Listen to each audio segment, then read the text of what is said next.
I am the Philosophical Bachelor, and today I want to look at the aim of philosophy according to Aristotle. It is in the nature of philosophy to inquire into the nature of philosophical inquiry. Let us continue this tradition of reflexivity to then ask, what is the aim of philosophy, by looking at the purported goals of the early philosophers.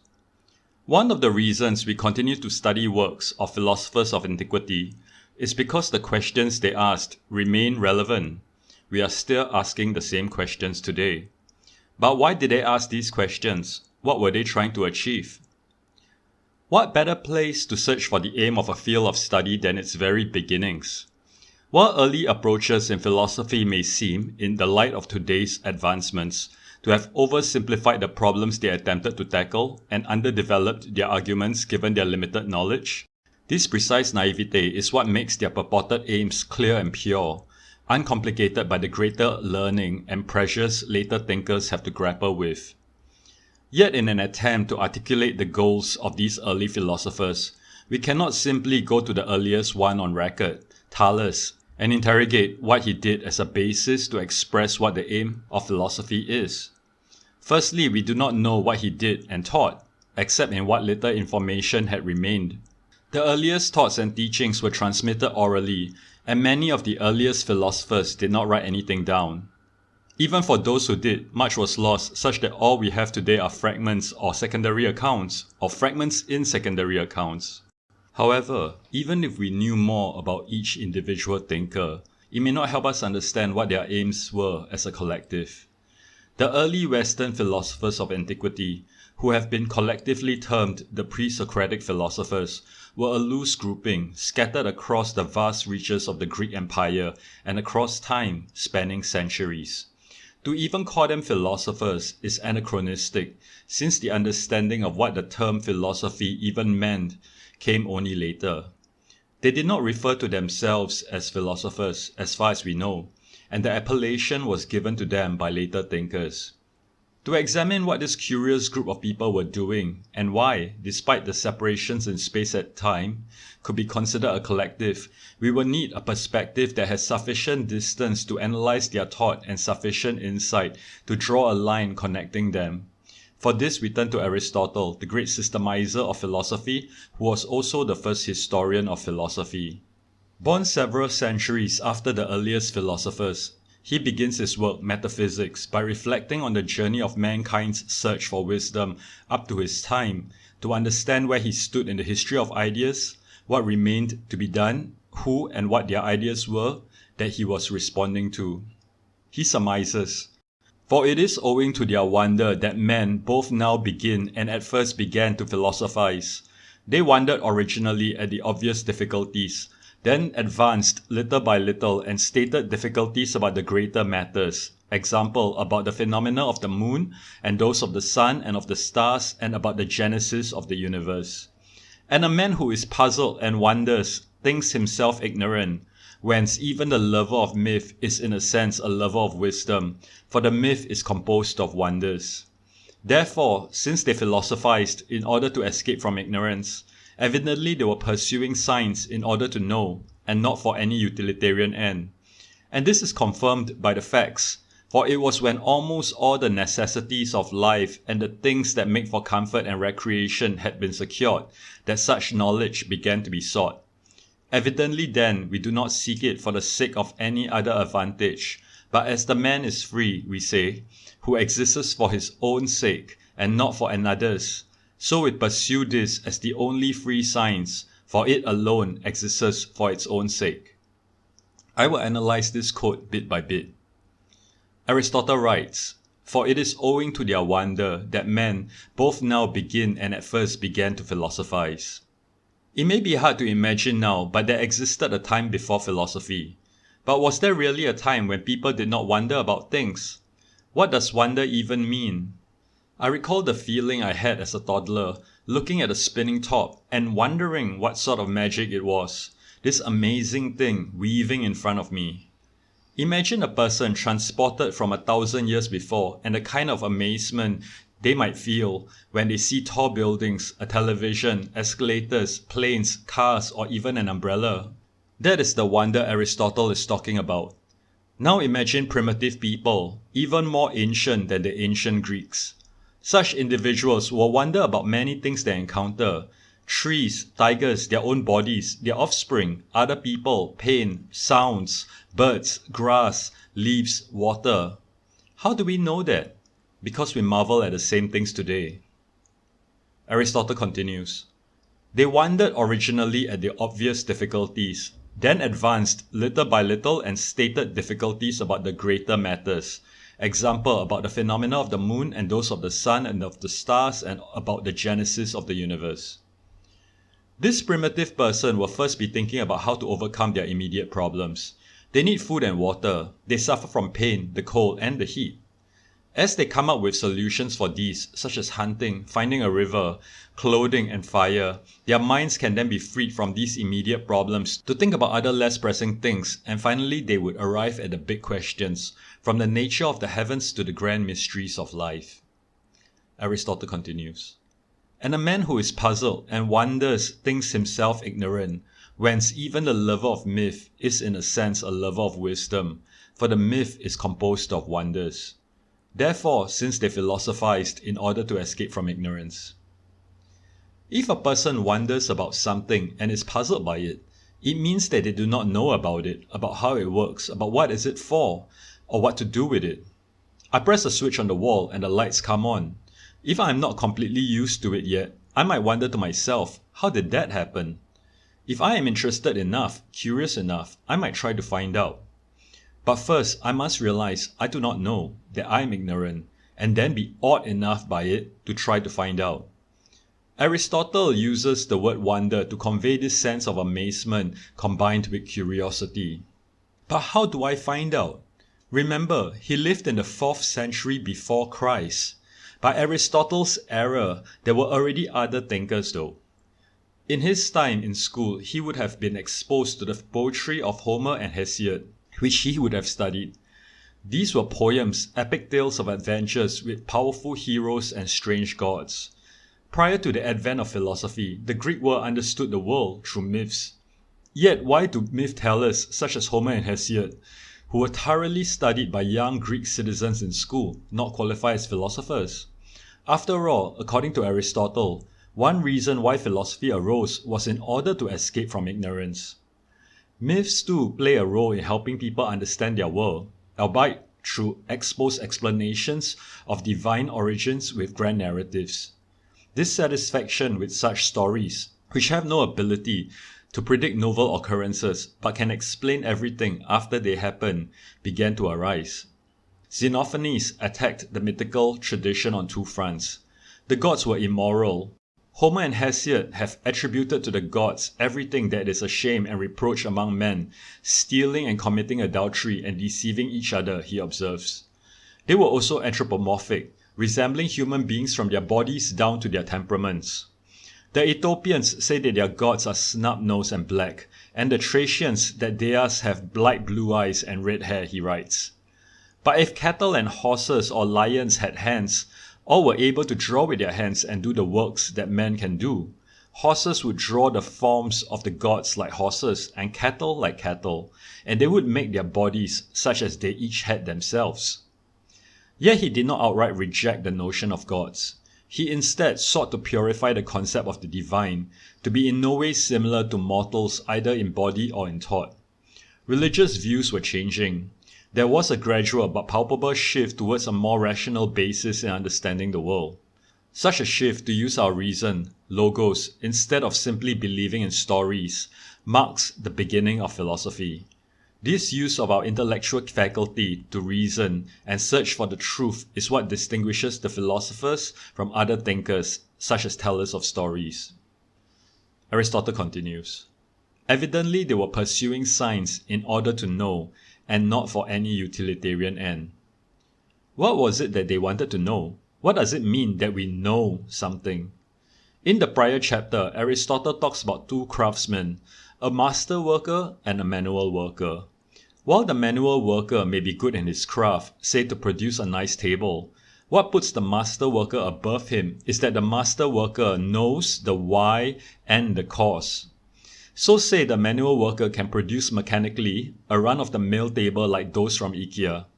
Give him some raw wood and he would know what size to cut it to, how to cut it, how to plane and sand the wood to get rid of its original roughness and its splinters, how and what color to paint the pieces, how to make joints and put the pieces together. He might at first be following a blueprint, a set of instructions, and later he might not even need instructions since he has been repeatedly producing the same table. However, if you ask him to design a table from scratch, say one made out of glass with metal legs, and to develop a blueprint and building instructions for it so that other workers can follow them, he will be unable to do so. For that, you need the master worker who understands the why and the cause, in Aristotle's words. What does the why and the cause mean? The master understands why people want tables. They, for instance, expect to eat dinner on it. It will need to be able to take a certain amount of heat from the pots of food, a certain amount of weight, and how it may be distributed over its surface. Kids may stand on it and it should not break. He understands the strength of the various materials, be they wood, glass, or steel, and hence can work out how thick the glass tabletop should be and how many legs will be required. In addition, he will be able to teach others, such as the manual worker and also other master workers, because he possesses the knowledge of why tables, or for that matter chairs, cupboards and windows too, are designed that way and their causes. I have not yet explained what Aristotle means by cause. Aristotle has a theory of causation. A cause comprises four aspects, which confusingly have also been called causes and not aspects, so I would stick to that usage. The four aspects are 1. Material cause, 2. Formal cause, 3. Efficient cause, and 4. Final cause. Using the example of the master worker designing a table, the question will be, what caused the table? The question can be broken down into Aristotle's four aspects of causation. The material cause involves selecting the right material for the purpose. If the table was to be used in the study, wood might be suitable. If it was meant to be in the toilet where it may get wet, perhaps glass is better. The formal cause is about the shape of the table, its design. It needs, for instance, a flat top and not a bowed one, since a table is meant to have things placed on top of it. This form of the table is related to its essence, that is, what makes a table a table. If a table looks like a ball, it will not be called a table because it does not serve its function well. That is, the table will not have the form of a ball. The efficient cause is efficient not in the way we use that word today to indicate how productive a machine or a worker is. It is the efficient cause because it is the factor that causes the effect, in this case the effect of having a table. What made the table? A table maker, in this case the manual worker or the master worker at the table factory, and not, for instance, a taxi driver. Finally, the final cause is about purpose, what the table is ultimately for. Perhaps the table will be used for dining or to study on. It is for the final cause that the three other aspects, the material, formal and efficient causes, are geared towards. Say the final cause of the table is for studying on. Then the material can be wood, the form can be 1 meter by 1.5 meter with a height of 1.2 meter with 4 legs, and it can be made by a carpenter. I've explained Aristotle's theory of causation in some detail because Aristotle defines philosophy as a science that investigates the first principles and causes. So there you have it. The aim of philosophy, according to Aristotle, is to investigate first principles and causes. We philosophize in order to quench our desire to know, to overcome our ignorance. To know is to understand the first principles and causes of things, and by first principles, Aristotle does not mean things like the cause of a table, but of all things. To find universal principles which will cover both material things, such as those of the physical world, and immaterial things, such as the nature of being, society, the good life, art, music, and so on. What is meant by first principles? We can perhaps better understand this by looking at what the early philosophers thought were first principles. These early philosophers want to understand the world without appealing to divine explanations. To be able to do so, W.K.C. Guthrie explains that they have implicitly assumed that there is an underlying order which can be discovered despite the appearance of chaos. They come up with theories and write them into books aptly entitled On Nature, the most famous being Parmenides'. They sought a principle of all things, arche, to explain the origin of all things. For Thales, everything was made of water. For Heraclitus, it was fire, and for others, it was earth or air. For Aristotle, though, these first principles they came up with were ultimately dissatisfying because they were only on the material cause.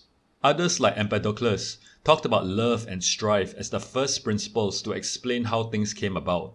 For the Pythagoreans, it was numbers. For Plato, it was the forms or ideas, which are the idealized version of things found in the heavenly realm, covering both material and immaterial things. For example, there is the form of man, which is the perfect man, but also of the good, which is the ultimate good, or the form of beauty, which is perfect beauty. All these theories, they derived from the use of their reason. We have talked about getting away from myth, from explanations that depended on divine sources. But lest you misunderstand, it is not that gods have been altogether abandoned in philosophical thought. In antiquity, the philosophers still referred to divine beings.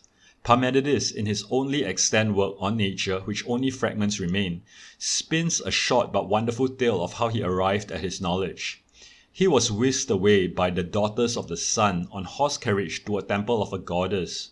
The goddess instructed him to use his reason, which is the way of truth, and not depend on human sense experience, which presents only the appearances of things, but not the true reality. Not to depend on custom or authority, all of which is the way of opinion. The gods themselves now are telling us to use our reason to find the truth. This prelude by Parmenides shows us that even as the ancient thinkers move away from myth towards philosophy, it does not mean a rejection of the divine and gods. Lest you think this only applies to the Pre-Socratics, even Plato resorted to myth. In the Republic, there is a story of a soldier named who died and went to the underworld. He later revived and lived to tell the tale of his encounters there, where the wicked were punished and the just were rewarded. In the Timaeus, Plato spins a creation myth where a divine craftsman, the demiurge, imposed order on the cosmos. Fast forward about 1,000 years, medieval philosophy is steeped in religion, the best example being Thomas Aquinas, who was canonized as a saint, whose philosophical work was considered a miracle as he reconciled Aristotle's writings with Christianity. Another medieval example all philosophy students will be familiar with is Ansem's ontological argument for the existence of God. Other medieval thinkers like Al-Farabi and Ibn Sina incorporated Islamic theology into their philosophy. Modern thinkers like Descartes argued for the existence of God using an argument similar to Ansem. Even in the Enlightenment, which was an era once again attempting to shift from superstition to reason, Immanuel Kant thought that we needed to believe in God if only as a regulative principle. It is only in recent times that theology and philosophy went their separate ways in university departments, and then not quite. Aristotle continues. Evidently they were pursuing science in order to know and not for any utilitarian end. And this is confirmed by the facts.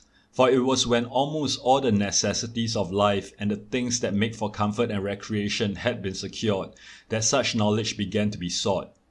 Evidently then, we do not seek it for the sake of any other advantage, but as the man is free, we say, who exists for his own sake and not for another's, so we pursue this as the only free science, for it alone exists for its own sake.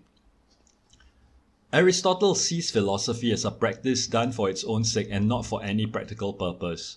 In our current world where money is valued above all else, where the dominating economic paradigm and mindset is driven by questions of utility, how useful an activity or an object is, and how profitable, the pursuit of an activity like philosophy may seem almost foolhardy to some people. Even knowledge acquisition has to justify itself through pointing out potentially lucrative or powerful career paths, and the same has happened for the study of philosophy. I quote the University of Washington Department of Philosophy's website. Students who learn philosophy get a great many benefits from doing so. The tools taught by philosophy are of great use in further education and in employment. Despite the seemingly abstract nature of the questions philosophers ask, the tools philosophy teaches tend to be highly sought after by employers. To be fair, many university philosophy department websites have a similar spill. Not that philosophers are incapable of making money. Ask Thales, the earliest recorded philosopher who flourished in the 6th century BC and the first monopolist in history. He predicted a good harvest and cornered the olive press market in a bid to prove that it is easy for philosophers to be rich if they choose, but this is not what they care about, according to Aristotle. Ancient Greece practiced slavery, which makes the last line of the quotation particularly poignant. Free persons exist for their own sakes, while for slaves, their existence depends on the whims of their masters. We seek wisdom for its own sake because we want to know, because we have a profound need to understand our world, our existence, and how we can make the world a better place.